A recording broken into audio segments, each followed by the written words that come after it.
ప్రేక్షకులకి నమస్కారం. గోపురానికి స్వాగతం.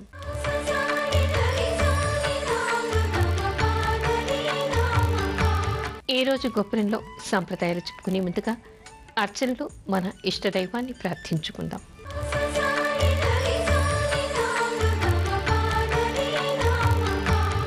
మహాగణపతిం శ్రీ మహాగణపతిం శ్రీ మహాగణపతిం మనసా స్మరామి మహాగణపతిం మనసా స్మరామి మహాగణపతిం మనసా స్మరామి మహాగణపతిం మనసా స్మరామి వసిష్ఠవామదేవాదివందిత మహాగణపతిం మనసా స్మరామి వసిష్ఠవామదేవాదివందిత మహాగణపతిం.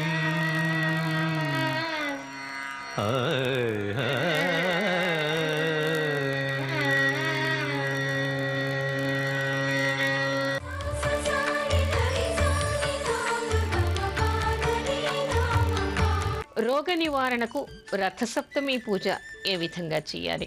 నిజానికి మనకి ఈ నెల 6వ తారీఖు అంటే రేపు మనకి రథసప్తమి. కానీ ప్రేక్షకులంతా కూడా ఇప్పుడు పండగ రోజే పండగ విశేషాలు చెప్తే మేము చేసుకోలేమండి అని కోరుతున్నారు. కాబట్టి చాలా కాలం నుంచి మేము పండగ కంటే కూడా ఒక రోజు కానీ 2 రోజులు కానీ ముందుగానే పండగ విశేషాలని చెప్తూ ఉన్నాం. అదేవిధంగా రేపు రథసప్తమి అయినా కూడా దాని గురించినటువంటి చెప్పాల్సినటువంటి విషయాలు అనేకం ఉన్నాయి. కాబట్టి నిన్నటి ఎపిసోడ్లో రథసప్తమి గురించి కొన్ని విశేషాలు చెప్పుకున్నాం. మళ్ళీ ఈరోజు కూడా మనం చెప్పుకుంటున్నాం. రేపటి శుభమస్తు కార్యక్రమంలో కూడా రథసప్తమి గురించినటువంటి అనేక విశేషాలు వినవచ్చు. ఇది రోగ నివారణకి రథసప్తమి రోజు ప్రత్యేకంగా పూజ ఏ విధంగా చేయాలి? మామూలుగా మనకి అర్ఘ్యం ఇచ్చినప్పుడు తర్వాత రథసప్తమి రోజు స్నానం చేసినప్పుడు కూడా చెప్పేటువంటి విషయం ఏమిటంటే సప్త జన్మాల నుంచి వచ్చేటువంటి సప్త మహారోగాలు కూడా ఈ స్నానం వల్ల పోవాలి, ఈ అర్ఘ్యం వలన పోవాలి అనేటువంటి సంకల్పం మనకి అందులో కనిపిస్తోంది. అంటే సూర్యభగవానుడికి పూజ చేయటం వలన, రథసప్తమి రోజు వ్రతం చేయటం వలన సప్త జన్మాల నుంచి వచ్చేటువంటి సప్త మహారోగాలు నివారణ జరుగుతాయిట. మనకి సప్త మహారోగాలు ఉన్నాయి. మామూలుగా అంటే ప్రాణాంతకమైనటువంటి జబ్బుల్ని మనం మహారోగాలుగా చెప్తాం. తర్వాత దీర్ఘకాలంగా మనని పీడిస్తుండేటువంటివి కూడా మహారోగాలుగా చెప్తాం. వాటిలో ముఖ్యంగా కుష్టు వ్యాధి, క్యాన్సరు, గుండె జబ్బులు, తర్వాత అనేక రకాల చర్మ వ్యాధులు, కంటి వ్యాధులు, మెదడు వ్యాధులు, మూత్రపిండాల వ్యాధులు, ఇలా రకరకాల వ్యాధులు మనకి కనిపిస్తాయి. దీర్ఘకాలంగా బాధించేటువంటి అనేక వ్యాధులు కూడా మనకి మహారోగాలుగానే మనం చెప్పుకుంటాం.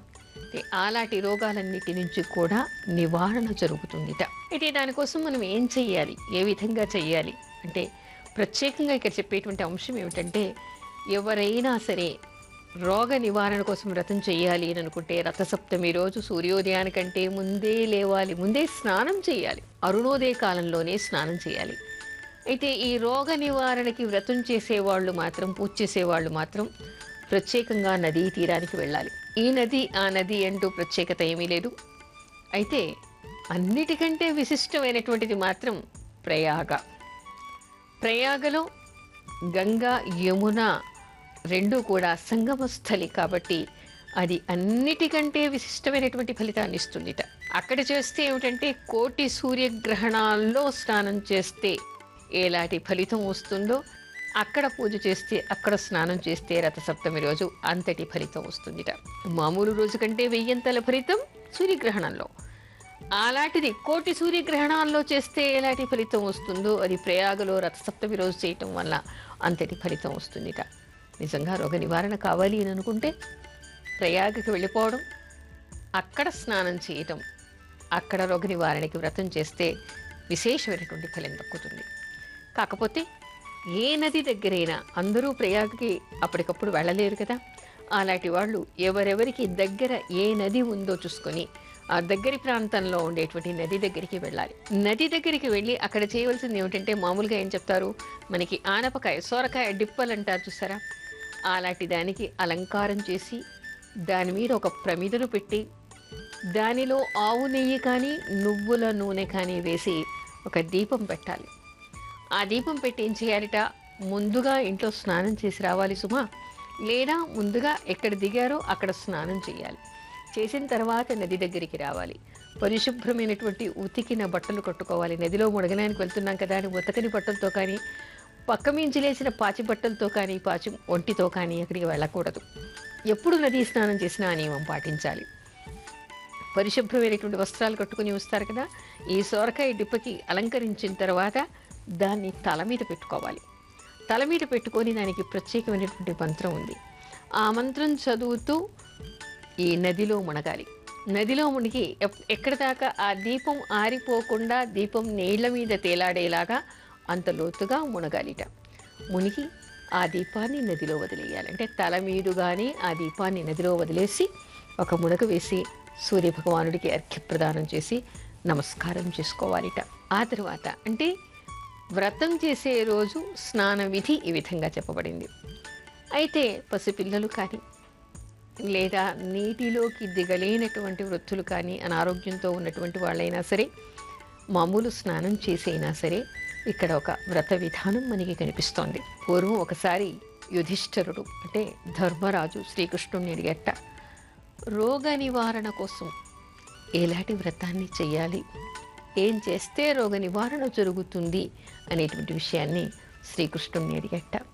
అప్పుడు శ్రీకృష్ణుడు చెప్పాట, పూర్వం కాంభోజరాజు అనేటువంటి ఒక రాజు ఉండేవాడు. అతనికి ఒక సంతానం కలిగింది. కావడానికి అతని రాజకుమారుడే కానీ ఎప్పుడూ కూడా రోగంతోనే ఉంటూ ఉండేవాడు. ఎప్పుడూ ఏదో ఒక అవస్థతో బాధపడుతూ ఉండేవాడు. ఏం చెయ్యాలని చెప్పేసి కొంతమంది జ్యోతిష్కుల్ని పిలిచి అడిగారట. పూర్వజన్మలో ఇతను చేసినటువంటి కొన్ని పాపాల వలన ఇతనికి రోగస్థానం బలీయంగా ఉంది, రోగంతో బాధపడుతూ ఉన్నాడు. దీనికి నివారణోపాయం ఏమిటి అంటే రథసప్తమి వ్రతాన్ని చెయ్యాలి అని చెప్పారట.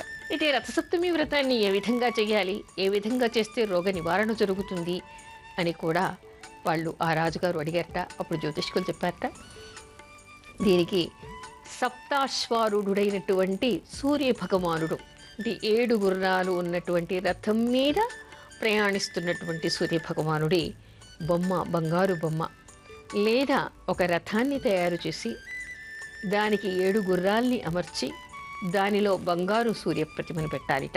లేదా 7 గుర్రాల మీద ప్రయాణిస్తున్నటువంటి కింద అరుణుడు ఉంటాడు, పైన సూర్యభగవానుడు ఉంటాడు. ఆ విధంగా ప్రయాణిస్తున్నటువంటి అచ్చు ఉన్నటువంటి బంగారు రేకు మీద ఉన్నటువంటి అచ్చును తీసుకునేనా దానికి పూజ చేయాలి. ఎలా చేయాలి అంటే నదీ తీరంలో స్నానం చేసి వచ్చిన తర్వాత ఆ అరుగు మీద అంటే మెట్లెక్కిన తర్వాత పైన అరుగు మీద పరిశుభ్రంగా తుడిచి అక్కడ అష్టదళ పద్మం పెట్టాలిట. బియ్యం పిండితో అష్టదళ పద్మం పెట్టాలి. ఈ అష్టదళ పద్మంలో కూడా 8 పద్మాల్లో కూడా సూర్యనమాల్ని జపిస్తూ అక్కడ రంగుతో దాన్ని నింపాలి. 7 రంగులతో వాటిని నింపాలి. సూర్యనామాల్ని జపిస్తూ ఉండాలి. ఆ తర్వాత దాని మధ్యలో పార్వతీ పరమేశ్వరుని అక్కడ స్థాపన చేయాలి. అక్కడ పటం కానీ, చిత్రపటం కానీ, విగ్రహాన్ని కానీ, శివలింగాన్ని కానీ అక్కడ పెట్టాలి. దాని పక్కన ఈ బంగారు ప్రతిమను ఏదైతే తయారు చేసి తెచ్చుకున్నారో దాన్ని ఒక వస్త్రం వేసి ఆ వస్త్రం మీద ఈ సూర్య భగవానుడి బంగారు ప్రతిమని ఉంటే 7 గుర్రాల మీద వస్తున్నటువంటిది రథంలాగా తయారు చేయించి దానిలో బంగారు సూర్య ప్రతిమను పెట్టవచ్చు. లేదా 7 గుర్రాల రథం మీద వస్తున్నటువంటి సూర్య భగవానుడి అచ్చుని ఒక బంగారు రేకు మీద కూడా తయారు చేసుకోవచ్చు. శక్తి ఉన్న వాళ్ళైతే విగ్రహాన్ని తయారు చేయవచ్చు. అలా తయారు చేసినటువంటి దాన్ని అక్కడ పెట్టి ఎర్రని పుష్పాలు, రకరకాల ఎర్రని పుష్పాలు, ముఖ్యంగా జిల్లేడు పువ్వులు, గరిక, ఎర్రని అక్షతలు, రక్తచందనం ఇలాంటివన్నీ వేసి సూర్యభగవాను అర్చిస్తూ ఉండాలి. ఎవరు రోగంతో ఉన్నారో వాళ్ళు కానీ వాళ్ళ పేరు మీద మరెవరైనా కానీ సూర్య కవచాన్ని పారాయణ చేయాలి. ఆ తర్వాత సౌర అష్టాక్షరి మంత్ర జపాన్ని అక్కడ చేయాలి. సూర్య సహస్రనామం చేయాలి. ఆ తర్వాత సౌర మంత్రాలతో సూర్యుడికి పూజ చేయాలి. ఆ చేసిన తర్వాత అక్కడ రేగుపళ్ళు, గోధుమతో చేసినటువంటి అనేక పిండి వంటలు, తీపి పదార్థాలు, ఉప్పుతో సైంధవ లవణంతో చేసినటువంటి ఉప్పు పదార్థాలు, రథసప్తమిని, సూర్య జయంతిని, జయంతి సప్తమిని, మహాసప్తమి అనేటువంటి పేర్లున్నాయి. జయంతి సప్తమి అనేటువంటి పేరు రావడానికి కారణం ఏమిటంటే ఈ రథసప్తమి రోజు ప్రారంభించి ఎవరైనా ఏ వ్రతమైనా ప్రారంభించి చేస్తే తప్పనిసరిగా ఆ వ్రత ఫలం వాళ్ళకి దొక్కుతుందిట. అందుకని దానికి జయంతి సప్తమి అనేటువంటి పేరు. సూర్యవ్రతం చేసేటువంటి వాళ్ళు రథసప్తమి మొదలుకొని ప్రతి నెల వచ్చేటువంటి 2 సప్తముల్లో, అంటే శుక్ల సప్తమి, బహుళ సప్తమి 2 సప్తములు వస్తాయి ప్రతి నెలలో మనకి. మళ్ళీ రథసప్తమి వచ్చే వరకు కూడా సూర్య భగవానుణ్ణి అర్చించాలి. అలా అర్చించటం వల్ల సూర్యానుగ్రహం వాళ్ళకి వస్తుందిట. వాళ్ళు ఏ కోరిక కోసం అది చేస్తున్నారో తప్పనిసరిగా అది నెరవేరుతుందిట. ఆ తర్వాత మరొక విషయం కూడా, ఎవరైనా ఉపదేశం తీసుకోవాలి అనుకున్నా, ఏదైనా ఒక పారాయణ మొదలు పెట్టాలి అన్నా, లేదా ఒక వ్రతం చేయాలి అంటే సూర్యవ్రతమే కాదు, ఏ వ్రతమైనా పర్వాలేదు, అంటే ఏ రూపంలో భగవంతుణ్ణి ప్రార్థించి ఏ రూపంలో ఏ రూపానికి తగినటువంటి వ్రతం వాళ్ళు చెయ్యాలి అని అనుకున్నా అవన్నీ కూడా రథసప్తమి రోజు ప్రారంభించడానికి విశిష్టమైనటువంటివిగా చెప్తారు. చాలామంది అందుకే రథసప్తమి రోజు ప్రారంభిస్తూ ఉంటారు. పశు కుంకుమాలను నోములు చేయటం, పండు తాంబూలం, పువ్వు తాంబూలం, గ్రామ కుంకుమ, ఇంకేదో పలహార పదాల వ్రతము, తర్వాత పువ్వులతో అమ్మవారికి పూజ, పువ్వులతో శివుడికి పూజ, రకరకాల వ్రతాల్ని అంటే వాళ్ళ సాంప్రదాయాల్ని అనుసరించి వాళ్ళకి ఆనవాయితీలో ఉన్నటువంటివి, ధర్మశాస్త్రం ప్రకారం ఉండేటువంటి అనేక నోముల్ని, వ్రతాల్ని ఈ రథసప్తమి రోజు ప్రారంభిస్తారు. అంతేకాదు ఎవరైనా గురువు దగ్గర ఉపదేశం తీసుకోవాలి అనుకున్నా కూడా రథసప్తమి రోజు విశిష్టమైనటువంటిది. అంతేకాదు సూర్యగ్రహణంలో వచ్చేటువంటి ఫలితం రథసప్తమి రోజు వస్తుందంటున్నారు కాబట్టి ఎవరైనా వాళ్లకు ఉండేటువంటి మంత్రానుష్ఠానాన్ని, మంత్రజపాన్ని ఎక్కువ సంఖ్యలో ఈ రథసప్తమి రోజు చేసినా కూడా 1000 ఫలితాన్ని వాళ్ళు పొందుతారుట. ఆ మంత్ర సిద్ధి కలుగుతుందిట. ఆ మంత్రం వల్ల వాళ్ళకి ఫలితం దక్కుతుందిట. అంటే ఎంతటి విశిష్టమైనటువంటి రోజో మనకి ఇక్కడ తెలుస్తోంది. అయితే ఒకప్పుడు యుధిష్ఠిరుడు శ్రీకృష్ణుడిని అడిగేట, ఏ స్త్రీ అయినా పుత్రవతి కావాలి, రూపవతి కావాలి, ఆ తర్వాత సౌభాగ్యవతి కావాలి అంటే ఏ వ్రతం చేస్తే మంచిది కృష్ణ అని అడిగేట. అంటే శ్రీకృష్ణుడు ఒక చిరునవ్వు నవ్వి చెప్పాట, అన్నిటికంటే ముఖ్యమైనటువంటిది రథసప్తమి వ్రతం. రథసప్తమి రోజు ఇందాక మనం చెప్పుకున్నాం కదా, నీటిలో స్నానం చెయ్యాలి, సొరకాయ బొంగ మీద దీపం పెట్టి నదిలో స్నానం చెయ్యాలి, దీపదానం చెయ్యాలి. అలాంటి దానం చేసి ఆ తర్వాత వచ్చి వాళ్ళు సూర్య ప్రతిమను అష్టదళ పద్మం పెట్టి ఆ అష్టదళ పద్మానికి ఒక్కొక్క రేకుకి ఒక్కొక్క సూర్యనామాన్ని చెప్తూ పూజ చేసి దాని పక్కన శ్రీకారం రాసి దాని మీద శివపార్వతులని ప్రతిష్ఠించి తర్వాత ఈ అష్టదళ పద్మం మీద ఒక తెల్లని వస్త్రాన్ని వేసి దాని మీద 7 గుర్రాల రథం మీద వస్తున్నటువంటి సూర్యబింబాన్ని, సూర్యుణ్ణి అక్కడ ప్రతిష్ఠ చేయాలి, చేసి దానికి పూజ చేయాలి. అలా పూజ చేసి వాళ్ళకు ఉండేటువంటి కోరిక రోగ నివారణ జరగాలని, ఆ తర్వాత సంతానం కావాలి అని చెప్పేసి వాళ్ళు పూజ చేయాలిట. అలా పూజ చేస్తూ ప్రతి సప్తమికి వాళ్ళు అలా పూజ చేస్తూనే ఉండాలి. ఒక సంవత్సర కాలం తిరిగేసరికి తప్పనిసరిగా వాళ్ళకి ఎవరు ఒక సంవత్సర కాలం ప్రతి సప్తమి రోజు సూర్యభగవానుణ్ణి సంతానం కోసం, సౌభాగ్యం కోసం ఏ స్త్రీ పూజ చేస్తుందో వాళ్ళకి తప్పనిసరిగా వారి ఇంట్లో నేను తేజోవంతుడైన పుత్రుడిగా అవతరిస్తాను అని సూర్యభగవానుడే స్వయంగా చెప్పినట్టుగా కొన్ని ఆధ్యాత్మిక గ్రంథాల్లో కనిపిస్తోంది. ఎంతటి అద్భుతం! సూర్యభగవానుడు అంటే మహా తేజోవంతుడు. అలాంటి తేజోవంతుడే పుత్రుడుగా లభిస్తాడు అంటే అంతకన్నా విశిష్టత ఇంకేమీ లేదు. ఒక విషయాన్ని గుర్తుపెట్టుకోవాలి, చాలామంది సంతానం కోసం ఇబ్బంది పడుతూ ఉంటారు, సంతానం లేదని బాధపడుతూ ఉంటారు. పుత్రుల ఏకాదశి చేయటం వల్ల చాలామందికి సంతానం కలిగింది. అదేవిధంగా సూర్యవ్రతం కూడా ఇది.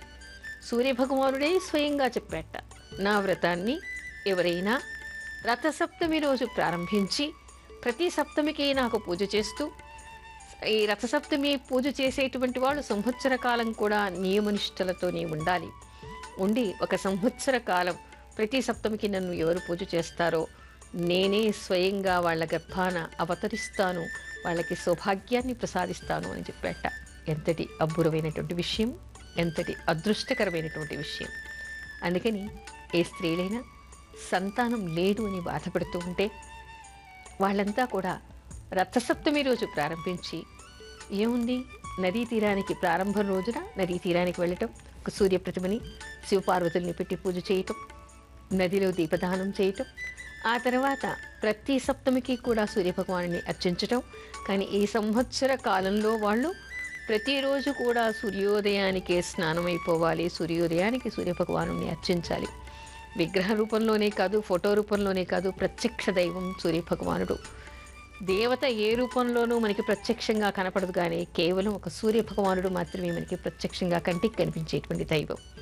అందుకని సూర్యోదయానికి లోపలే స్నానం చేయటం, దీపారాధన చేయటం, సూర్యభగవానుడికి నమస్కారం చేయటం, అర్ఘ్యప్రదానం చేయటం చేస్తూ ప్రతి సప్తమి రోజు కూడా ప్రత్యేకంగా పూజ చేస్తూ వాళ్ళకు ఉండేటువంటి సంకల్పాన్ని చెప్పుకుని, వాళ్ళకు ఉండేటువంటి మంత్రజపాన్ని సంతానం కోసం చేసుకుని, అలా ఒక సంవత్సర కాలం వ్రతం చేస్తే తప్పనిసరిగా తేజోవంతుడైనటువంటి పుత్ర సంతానం వాళ్ళకి కలుగుతుంది అని చెప్పేసి మనకి ఆధ్యాత్మిక గ్రంథాలు చెప్తూ ఉన్నాయి. రోగ నివారణ కావాలి అనుకునేటువంటి వాళ్ళు సూర్య ప్రతిమని దానం చేయటం, సౌర అష్టాక్షరి మంత్రజపం చేసుకోవటం, దానివల్ల వాళ్ళకి రోగ నివారణ జరుగుతుంది. లేదు సౌభాగ్యం కోసం ఇంకేదైనా వ్రతం చేసుకోవాలి అనుకుంటే రథసప్తమి రోజు ప్రారంభించి సంవత్సర కాలం నిత్యం కూడా చేసుకోవాలి. అయితే సూర్యవ్రతం చేసే వాళ్ళు ఎవ్వరైనా సరే గుర్తుపెట్టుకోవాలి, మద్య మాంసాల్ని స్వీకరించకూడదు. ఆ తర్వాత సంతానం కోసం చేసేవాళ్ళైతే సప్తమి రోజు తప్పనిసరిగా వాళ్ళు బ్రహ్మచర్యం, తర్వాత మాస సంక్రాంతి రోజు ఆదివారాలు నియమాలు పాటించాలి. సంవత్సర కాలం మొత్తం కూడా మద్య మాంసాలకి దూరంగా ఉండాలి, నియమనిష్టలతో ఉండాలి, అసత్యం ఆడకూడదు. ఇవన్నీ కూడా ఈ వ్రతంలో ఉండేటువంటి నియమాలు. అసలు ఏ వ్రతానికైనా ఈ నియమాలే ఉంటాయి, ఇవి మాత్రం తప్పనిసరిగా పాటించాలి. పాటించకపోతే వ్రతభంగం జరిగినట్టు తెలుసుకుని మళ్ళీ వచ్చే రథసప్తమికి వాళ్ళు మళ్ళీ వ్రతాన్ని ప్రారంభించాలి. అందుకని కఠినంగా నియమాల్ని పాటిస్తూ సూర్యభగవాను భక్తి శ్రద్ధలతో ఎవరు అర్చిస్తారో తప్పనిసరిగా వాళ్ళకి మామూలు సంతానం కాదు, తేజోవంతుడైనటువంటి పుత్రుడు కలిగేటువంటి అవకాశం ఉంటుందిట. అంటే సూర్యుడంత తేజస్సు కలిగినటువంటి వాడు, అంతటి ప్రజ్ఞా పాఠవాలు కలిగినటువంటి వాడు, ఆరోగ్యవంతుడైనటువంటి సంతానాన్ని పొందేటువంటి అవకాశం వాళ్ళకి చిక్కుతుంది. అందుకని ఇది సులభంగా ఉంది కాబట్టి ఏ దంపతులకి పిల్లలు లేరో వాళ్ళందరూ కూడా సంతానం కోసం సప్తమి వ్రతం చేయవచ్చు. లేదు రోగ నివారణ కావాలి అనుకునేటువంటి వాళ్ళు సూర్యకవచాన్ని రోజు చదువుకొని రోజు సూర్యభగవానుడికి నమస్కారం చేసుకోవటం వల్ల వాళ్ళకి ఆరోగ్యం చేజెక్కుతుంది. మహారోగాలు ఉన్నటువంటి వాళ్ళు రథసప్తమి రోజు ఆ రోగం తగ్గడానికి చేసేటువంటి ప్రక్రియలో సూర్య బింబాన్ని అంటే బంగారు ప్రతిమని దానం చేయటం. ఇవాల్టి మంత్రం ఓం చక్షుర్దాయ నమః. చక్షుర్దాయ నమః అంటే చక్షువు అనేటువంటిది చూడగలిగే ఇంద్రియ శక్తి. మనకి కళ్ళుంటాయి, కళ్ళున్నంత మాత్రాన చూడగలుగుతామనేది ఏమీ లేదు. ఇంద్రియ శక్తి, ఆ చక్షువు అనేటువంటి ఇంద్రియ శక్తి మన కంటిలో ఎప్పుడు ఉంటుందో అప్పుడు మాత్రమే మనం వస్తువుని చూడగలుగుతాం. అలాంటి చక్షురింద్రియాన్ని ప్రసాదించేటువంటి వాడు సూర్య భగవానుడు. అందుకని రోజు కూడా ఎవరైనా చక్షుర్దాయ నమః అనేటువంటి నామాన్ని చదువుకొని జపించి సూర్యభగవానుడికి నమస్కారం చేసి అర్ఘ్యప్రదానం చేస్తే వాళ్ళకి ఎప్పటికీ కూడా కంటి రోగాలు రావు, అంధత్వం రాకుండా ఉంటుంది అనేటువంటి విషయాన్ని తెలుసుకోవాలి. ఇది అతి సులభంగా ఉంది కదా. ఓం చక్షుర్దాయ నమః. ఈ మంత్రాన్ని విశేషంగా ఈ రథసప్తమి రోజు ప్రారంభించి జపం చేయడం మొదలుపెట్టారనుకోండి, తప్పనిసరిగా అద్భుతమైనటువంటి ఫలితాలు లభిస్తాయి.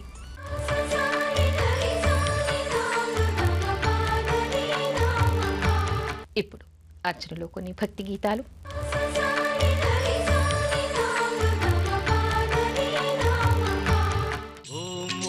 అయ్యప్ప ఓంకార రూప అయ్యప్ప సహస్రారమే శబరీ శిఖరం బ్రహ్మకపాలం నీ స్థానం సహస్రారమే శబరీ శిఖరం బ్రహ్మకపాలం నీ స్థానం ఓం ఓం అయ్యప్ప ఓంకార రూప అయ్యప్ప ఓం ఓం అయ్యప్ప ఓంకార రూప అయ్యప్ప అయ్యప్ప ధనుష్కోటికి ఆది మూలమై ఉన్నది మూలాధారం అది గణపతికే ప్రాకారం ఎరుమేలి యాత్రకే ఆరంభం శ్రీకాళహస్తి క్షేత్రం ఓం ఓం అయ్యప్ప ఓంకార రూప అయ్యప్ప ఓం ఓం అయ్యప్ప ఓంకార రూప అయ్యప్ప అయ్యప్ప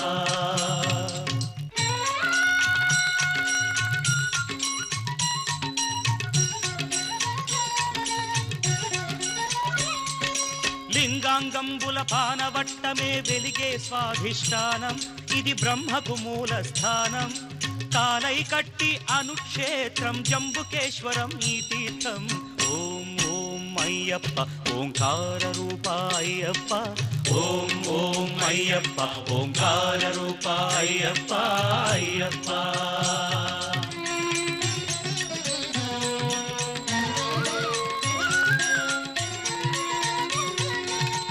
అరుణాచలమై వెలిగేది రుణపాశాలను త్రెంచేది పృథ్వీ జలముల దాటినది నాభిజలజమై వెలిగేది కలిడుంకుండ్రు అన్న పేరుతో మణిపూరకమై వెలిసేది